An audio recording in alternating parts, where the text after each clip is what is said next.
I know some of you stay up at nights wondering this. How many guests does our church need for our church to grow? I mean, you toss and turn. It is foremost on your mind of all the things that you're thinking about, worried about, contemplating. And you're just saying, how many guests do we need for our church to grow? Well, I'm going to address that. And it's not quite as boring as it sounds because it does have a great commission implication to it.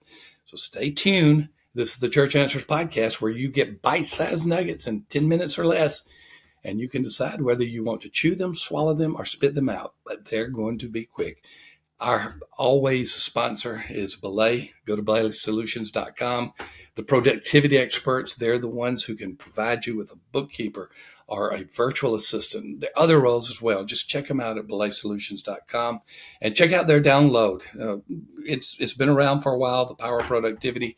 But once again, you can get it by going to Thom at 55123. That's THOM at 555-123. Okay, let's talk about this issue that the world is waiting to hear. How many guests do we need for our church to grow? You ready? You got your stylus, you got your finger ready, or maybe you're using pen or pencil, you're old school, and you're going to write this down. What is Rainer going to say on how many guests does it take for a church to grow? Here is the answer. It depends. Okay, I'm not going to leave you with that. I'm not going to do a 10-minute podcast that is just 2 words. It depends. But there is no firm and fast rule. There's some things that I am going to answer the question, though. I am going to answer it, and I'm going to answer it this way. Typically, you need 3 to 6 guests for every 100 in attendance. Now, one more time, you need 3 to 6 guests for every 100 in attendance if your church is going to grow. Now, that's a very general, vague rule, but I want to put it there. Let me say it one more time. 3 to 6 guests every Sunday for every 100 in attendance if your church is going to grow. Now, I'm going to back it up and explain a lot of things. First of all, attendance, 100. That's everybody on campus. That's people in the worship services. That's people serving in the preschool area. That's the kids. That's the youth. Non-duplicating head count, the number of people on campus. So whatever that number is, it's 100. The rule, if you will, that we're going to say is 3 to 6 per 100. So let's say it's 4 for your church, whatever reason that is, and your church is averaging 100. You would need 4 in order for the church to grow. It'd be within that 3 to 6 range. Again, we cannot just nail it down. We have to have a little bit of a range. So let's do a little more math.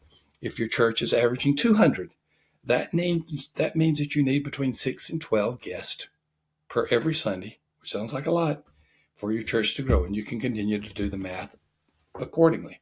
Now, let's be clear on this. Guest refers to every person, not every family. So if a family of 5 visits your church, that's 5 guests. If you're watching on video, you saw my hand with all 5 fingers up. If you're listening on audio, you knew I just put 5 fingers up. Okay? That means every person who visits. So if they have 2 that they put in the nursery, and they have 1 that went to children's church, if that's what you have, and then it's a husband and wife, that's 5 people. That's 5 guests. This is not 5 units like family. It's just 5 people. We're counting them individually. So one of the things you need to know is usually it is a factor of your attendance, and usually it is a factor of how many people come per family. So keep those things in mind. So we're working with 3 to 6 per 100, which sounds like a lot till you realize you can count individually every person within a family. Here's another little tidbit, a lot of stats for you this time. A typical church, and this is the average, we've written about this fairly extensively. A typical church will lose 32 of its attendance per 100 every year. Let me say that again. A church will lose 32 out of every 100 who attend in a year. Okay? How do you lose people? They die. Most people stop coming to church, at least on earth, after they die. So that's one way that they're living. Another way is they can attend less. You can have someone that's attending 4 times a month go to 2 times a month, and all of a sudden the attendance rate has dropped by 2.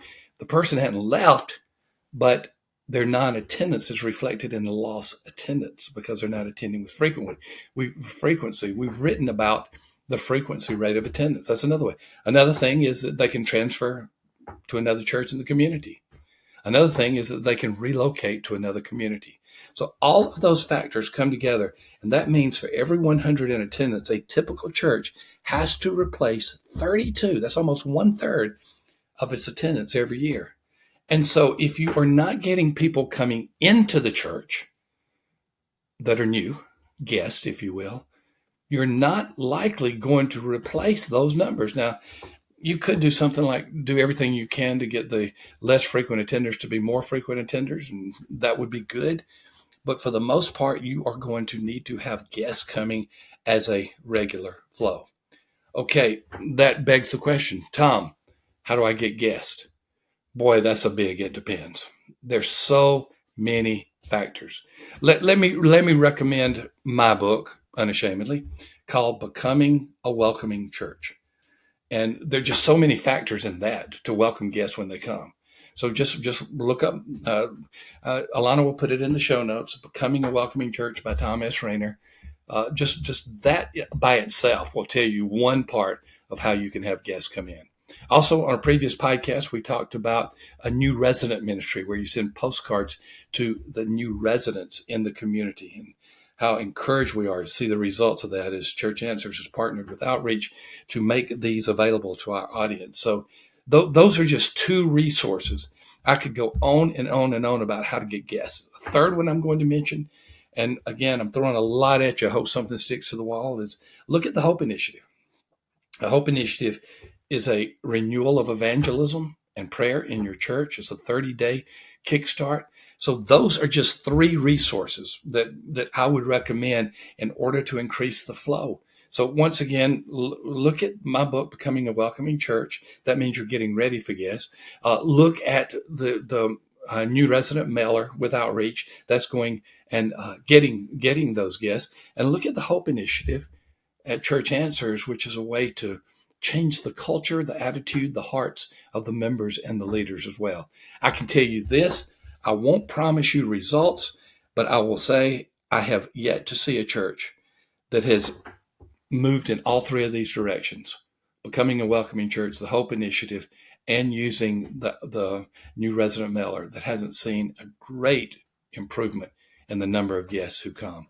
Now, I know I've given you other assignments, but the purpose of this particular podcast, in its brevity, in its bite-sized nugget form, was just simply to tell you that you need 3 to 6 guests for every 100 in attendance. It's not a magic number.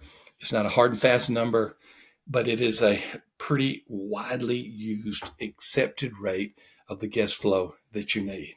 So once again, if you're averaging 100, 3 to 6 to grow. If you're averaging 200, 6 to 12.